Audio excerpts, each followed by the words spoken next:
নমস্কার, কেমন আছো সবাই? পাখি কিচেন ব্লগ চ্যানেলে আরেকটি ব্লগে তোমাদের অনেক অনেক স্বাগত জানাই। তো এখন আজকে সকাল সকাল আজকে আমরা বেরিয়ে যাব আমাদের বাড়িতে, মানে ওয়েস্ট বেঙ্গল কলকাতাতে। তো তাই জন্য দেখো প্রত্যেকটা জিনিস কিন্তু লাগেজ প্যাকিং ব্যাগপত্র সব কিছু গুছিয়ে নিয়েছি। আর এদিকে গাড়িও তোমাদের দাদাভাই নিয়ে চলে এসছে। তো পাওয়ার ব্যাংকটা ছেড়ে গেছিলো, তো তাই জন্য ওটা আমাকে দিল। তো যাই হোক, গাড়িও প্যাকিং হয়ে গেছে গাড়ির মধ্যে। এবার সবাই মিলে বসে এখন যাবো। গুড আফটারনুন বন্ধুরা। তো এখন আমরা বাড়ি যাচ্ছি। তো বাড়ি যাওয়ার জন্য দেখো রেডি হয়ে গেছি। এখন অনেকটা রাস্তায় চলে এসেছি। আমরা তিনজন বাড়ি যাচ্ছি। আর এই যে দাদা দিদিকে দেখছো পেছনে, এরা আমাদেরকে ছাড়তে যাচ্ছে। দাদা সবাইকে।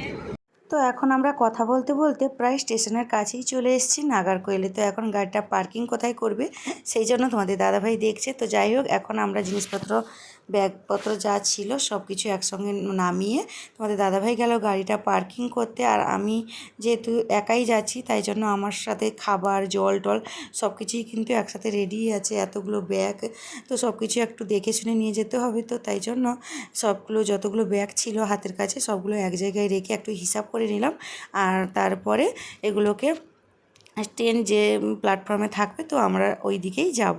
তো ততক্ষণে তোমাদের দাদাভাইও গাড়িটা পার্কিং করে চলে আসবে। তারপরে এই এতগুলো মানুষ এসছে দেখেই বুঝতে পারছো। তো ওরা কিন্তু যাচ্ছে না, ওরা আমাদেরকে ছাড়তে যাচ্ছে। তো তাই জন্য একটু হেল্প হয়েছে। এতগুলো জিনিস নিয়ে যাওয়া তিনজন মানুষের মানে পক্ষে সম্ভব নয়। তো তাই জন্য তোমাদের দাদাভাইও আর ওই যে আমার পাশের বাড়ি দাদাভাই, তো ওরা সবাই একসঙ্গে জিনিসপত্র বয়ে নিয়ে অনেকটা হেল্প হলো। তো জিনিসপত্রগুলো একদম প্ল্যাটফর্মে নিয়ে যাওয়ার জন্য এদিক থেকে ঘুরে আবার একটা ওই সিঁড়ি দিয়ে যেতে হবে। তো ট্রেনটা মানে কোন প্ল্যাটফর্মে এসছে তো জানা নেই।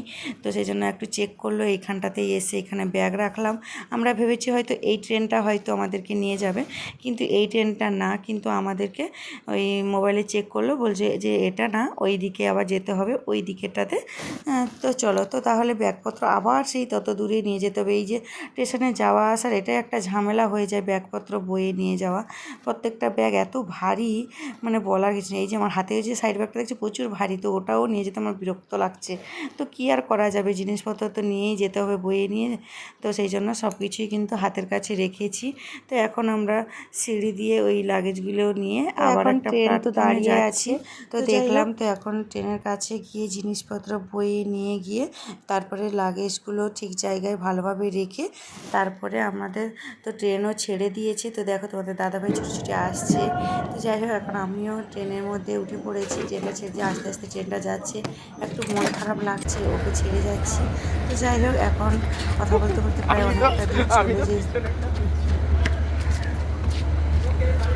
ট্রেনের মধ্যে চলে এসেছি। আর এখানে দেখো ভাই বোনে দুজনে মিলে কীভাবে খেলা করছে। এখন তো ট্রেনের বগিতে পুরো যেই সিটটাতে আমরা আছি ওইদিকে পুরো খালি। তো আমরা তিনজনই বসে আছি। আর দেখো বৃষ্টি এসে এখানে কিন্তু ওর কাজ চালু করে দিয়েছে। এখানে প্রথমে এসে ও ক্লে নিয়ে খেলা শুরু করে দিয়েছে। তো এই যে ক্লে ঘর থেকে নিয়ে এসছে, আমাকে বলছিল যে আমি এইখানে যাব, তো আমি ট্রেনে বসে বসে বোর লাগবে, ভালো লাগবে না। তো তাই জন্য ও কী করেছে, একা একা ক্লে নিয়েছে, ক্লে নিয়ে বসে খেলা করছে। ও কিন্তু মোবাইল চায়নি, ও ক্লে নিয়েই বসে আছে। তো চলো টাটা সবাইকে। আর তার দাদা সেখানে শুয়ে পড়েছে, আমিও শুয়ে পড়েছি। তো এখন ওই বিকাল 4:30 মতো বাজে। তো এখন ট্রেনের ভেতরে আমরা আছি। তো ট্রেনের বাইরের ভিউটা দেখো, 5:30 6টা বাজে, সন্ধ্যের মুখে মুখে। তো এখনকার ভিউটা ভীষণ সুন্দর লাগছে। আর এখন এখানে যে ব্রিজটা দেখছো ভীষণ লম্বা একটা ব্রিজ, তো এর উপর দিয়েই যাচ্ছি। 9:30 বেজে গেছে। তো এখন দেখো রাতে ডিনারের খাবারের জন্য নিয়েছি এখানে ডিম ভাত। এই যে ঘুমিয়ে গেছিলো, ঘুম থেকে উঠে এদেরকে নিয়ে বসে পড়েছি খাওয়াতে। তো হাতটা ধুয়ে খেতে বসে যাও। এটা ঢাকা খুলে ওখানে ওয়াশিং মেশিন আছে, চল যাও দিয়ে আসো। চপ্পলটা পরে যেতে হবে না, যা। তো সবাইকে গুড নাইট। আমাদের খাওয়া দাওয়া হয়ে গেল, এখন খেতে বসে পড়লাম। আজ তবে ব্লগটা এখানেই শেষ গুড নাইট। করছি। ব্লগটা কেমন লাগলো অবশ্যই কমেন্টে জানাতে ভুলবে না। আর যদি ভালো লেগে থাকে একটা লাইক করে দিও। তো ইউটিউব থেকে দেখলে চ্যানেলটিকে সাবস্ক্রাইব করে দিয়ে পাশে থেকেও, ফেসবুক থেকে দেখলে পেজটিকে ফলো করে দিও। সবাই খুব ভালো থেকো, সুস্থ থেকো, সাবধান থেকো। দেখাচ্ছি নেক্সট ভিডিওতে। তো টাটা সবাই।